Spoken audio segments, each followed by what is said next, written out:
Please welcome Ximena Caminos, Laura Stieghorst, and Anousheh Ansari of Xprize.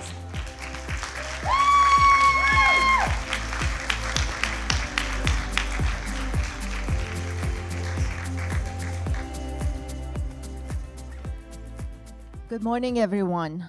We're so excited to be with all of you. I know you had a few days of inspiration, actions. Your minds are full of ideas how you can help the climate crisis. So we'd like to add to that and inspire you some more with some examples of what we've done here. And I want to start by introducing what we do at Xprize and playing a video that will make it all simple in 1 minute. So please play the video. The Xprize Foundation runs incredible large-scale competitions around the world that set very clear, measurable, objective goals.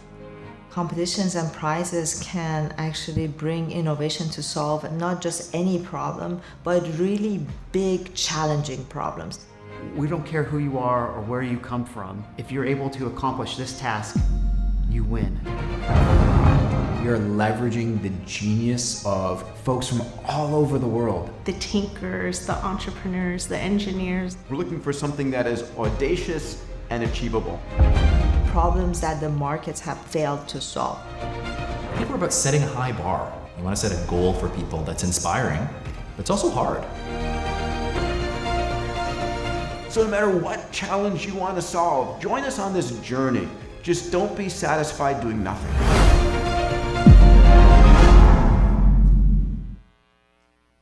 So I think that's the best way to explain what we do at Xprize. Our mission, our vision is to create a hopeful world of abundance for all. And we do that through bringing a lot of partners and innovators together. Partners like Ximena, who has helped us on our work with the ReefLine and the oceans and the corals work we do at Xprize.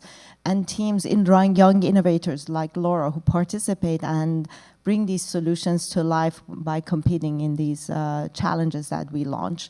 And we do this because we believe that through competitions, we can shine a light on complex problems, distill them down into simple things that people can, wrap their arms around and see how they can solve it. And then we invite the world to come to solve these problems and bring and accelerate breakthroughs.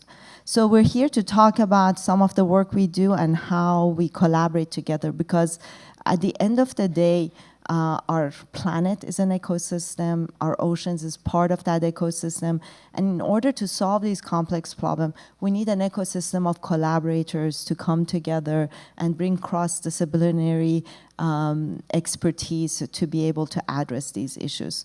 So with that, I want to introduce our first speaker, Ximena, and one of the amazing projects that she works on. And there's a video that will give you an insight into ReefLine. So would you play the video, please? And it's using the power of art to bring people together to solve the climate emergency we're living in right now. We can't wait for reefs to die to wonder where our fish are going to go. Coral reefs are like the cities of the ocean. They're thriving ecosystems that support biodiversity, and it's critical to make structure that mimics natural reefs to go beyond restoration and actually regenerate our ecosystems. The ReefLine is a series of underwater sculptures that are artificial reefs and perform as marine sanctuaries. Einstein said it, like before being a scientist, you have to be an artist. So using the tech of science with the creativity of art, I think it's a pretty unbeatable formula. This is a place so dear to my heart, and really it's the canary in the coal mine of climate change, and I would like to be part of the solution of how Miami Beach can stay here a bit longer, because I love it.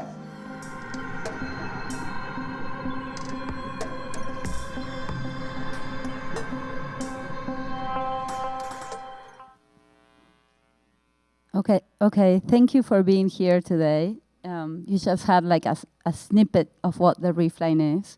The ReefLine is a 7-mile underwater sculpture park that runs parallel to the shore in Miami Beach, slated to start our first deployment by the end of 2022.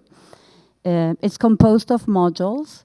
Each module is designed by an artist, sometimes an architect or a designer, And it's basically an underwater sculpture park, an eco-tourism site, a marine sanctuary, structures that help enhance coastal resilience, and we think an incredible platform for cross-disciplinary collaboration because it brings people from all walks of lives, like a child. It's at a swimmable distance from the beach. It's only 600 feet, and it's not too deep.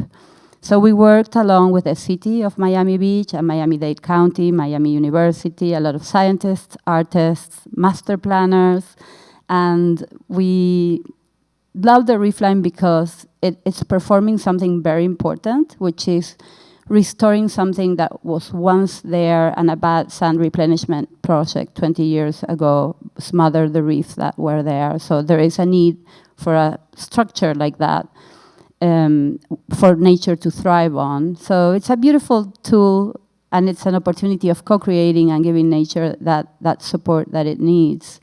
At the same time, it's a fun and creative way of bringing a solution and raising people's awareness. So what I bring to the table, because I'm not a scientist, my life has been devoted to the arts, I'm sorry, is the power of art.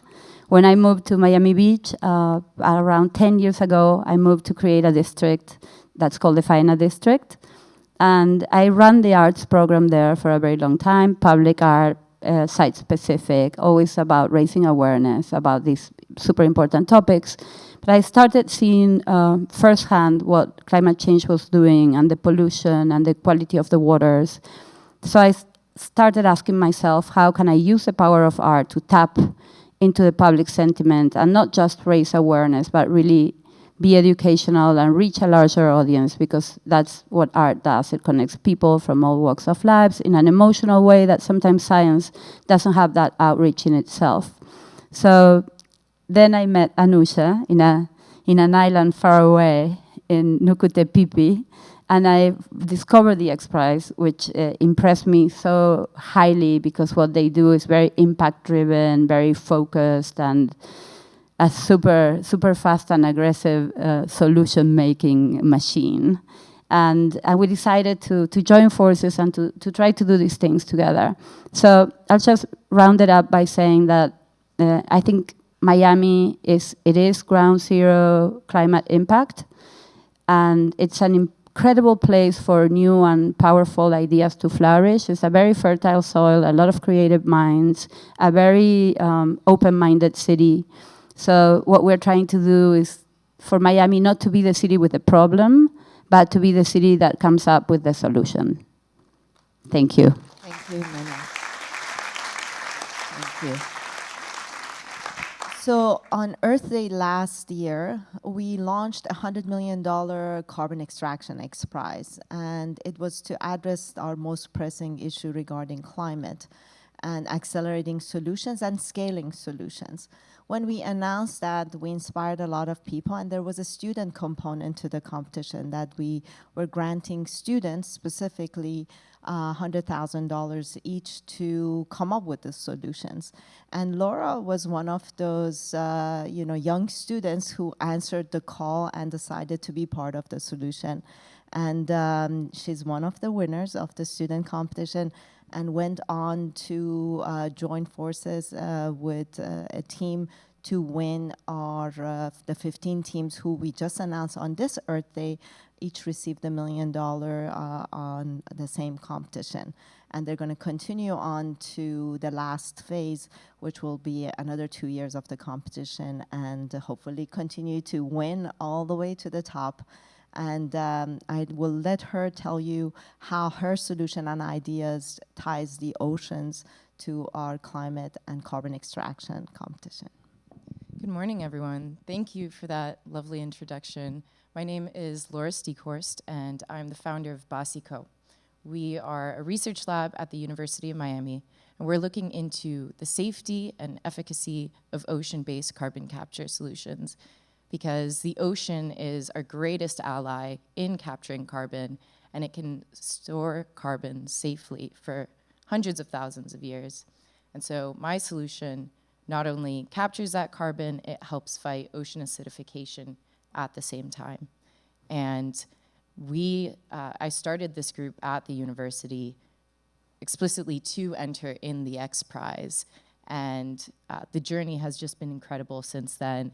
And I think Miami is the perfect place for these solutions because I was able to take an idea that I believed in and market it here in Miami. Part of my job through this research is not just doing the science and proving the concept, but using those results to build a market for implementation and bring innovation to Miami. Because not only do we have the problems to solve and we see them in real life, we have the platform to bring in experts, to bring in artists, to create real solutions and spread them throughout the world. Thank you, Laura.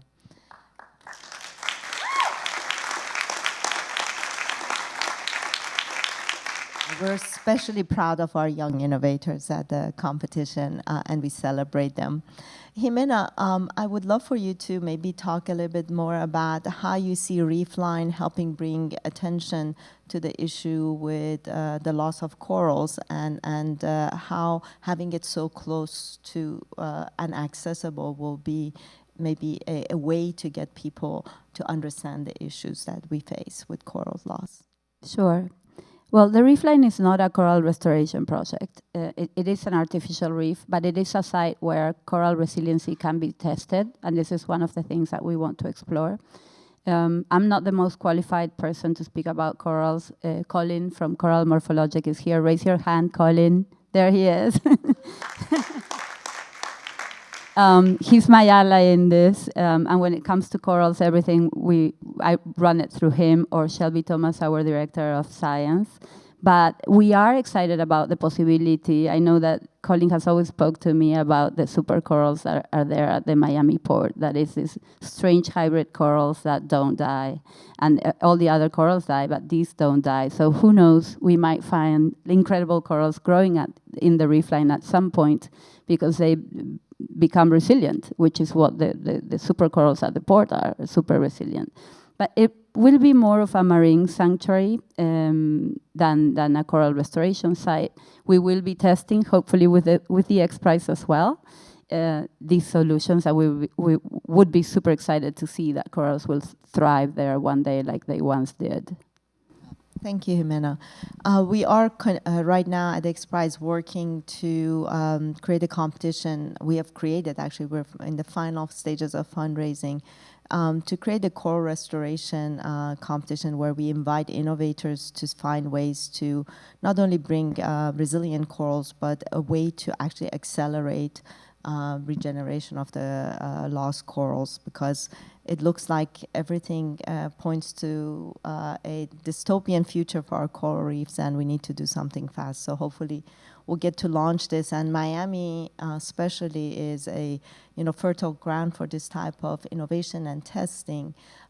So I want to maybe come back to you, Laura, and see how you saw the corals. You were talking yesterday about limestones and how actually capturing CO2 not only can help us with our climate issue, but also be a solution for the corals. Why don't you talk about that? Sure. So corals are one of our most important ecosystems here in South Florida and throughout the world. And the two main threats that are plaguing corals are increasing water temperatures and increasing acidity in the ocean. And both of those are caused by excess CO2 emissions and global warming. And so by addressing the root cause and capturing emissions, we are treating both of the symptoms at the same time. And our solution is ocean-based, and essentially we will be introducing a mild base into the ocean to counteract acidity that is caused by emissions, and in doing so, it captures and stores carbon. So we're actively helping corals grow and create their skeletons while reducing the stress that they face in the environment. So when I hear about solutions like ReefLine and all of the amazing other coral projects that are looking to restore coral structures, I think we have to protect them once they're in the water. and make sure that they're in an environment where they can thrive. And we may be able to plant them out and make them more heat resistant, but so far there's no way to make them more acid resistant. So in creating a solution that really gets to the root cause, we're doing so much more for the environment. And I think that's why carbon removal is such a scary and it's a big feat, because we're changing the climate back to how we want it. But it's so important, and it's something that must be done. Thank you, Laura. So in the last few minutes that we have, since this is an action forum, we want to make sure that we leave here with giving some ideas and maybe thoughts about actions that everyone can take, whether it's on their own or in collaboration with what we do. So we have someone who's focused on ocean chemistry and how we can bring ocean chemistry into a solution set, education, awareness, art, and it's something that Ximena, you focus on. So if you look at this diverse audience, interested, inspired audience, and you want to ask them how they can help support the issues that we're focusing on, how would you ask them to participate and be part of the solution? Well, I'm going to quote Sylvia Earle, because yesterday we presented the ReefLine at the forum. She gave a really beautiful talk, and she said something very inspiring. Everything she says is inspiring, but she said something that I think applies to everyone in the room, which is, if you look at yourself in the mirror and you ask, like, what can I do? There is something you can do. It's not something that is to be left for experts. I'm not an expert in ocean restoration. What I wanted to do is use what I have and what I know and put it at the service of nature. And I think we all have that responsibility, and we should not be afraid of taking action, of learning, of, coming close to whichever NGO, grabs your heart, and how can you support, at least, here where we are, 1 degree of separation. In Miami, potentially, if this is where you're from, I think it's important to educate our children as well. I love the fact that we're here with Laura and she's only 20, because people have to be at the center of this problem. If people are not at the center of the problem will not scale fast enough, it won't be solved fast enough, and it's all of our responsibility. We're all responsible, no one is more responsible than the other, and I think everybody has the power to make an impact. So what I would say is do something. Whatever feels good to you, but just do it. And we're not sponsored by Nike. Laura, say. In my experience, and as part of this conference, we've heard a lot about the youth and how we are really driving the future and paving the way towards a more sustainable future. And while we are ready to get in the game and pave the way, we also need those barriers to be lifted for us. And that is the alliance that we need to bridge between the generations. We have the solutions, we're ready to step up to the plate with them, but we need to be empowered to do so. And that's why the Xprize Student Award was so important to my work, because it was a low-risk, high-reward situation. I was able to submit a proposal for my solution and receive $100,000, which is more money than I'd ever seen before in my life. But for people like Elon Musk who are sponsoring the competition, that's fairly low risk to get innovators and young people in the space where we're creating solutions. And that's our expertise. And the generations before us are experts in the systems in place. And so we need to bring our knowledge together and work together to create solutions. Thank you, Laura.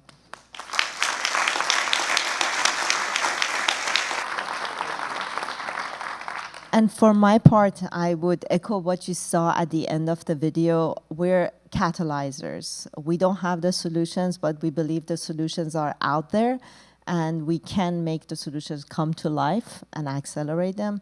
So my call to action to all of you is to get involved however you can. We always want advisors, partners like Ximena, innovators like Laura, and people who just want to support, you know, be part of the solution. So in any way you want to get involved, you can always go to our website and just let us know how you want to participate, and we would love to have you join this movement with us. Thank you very much.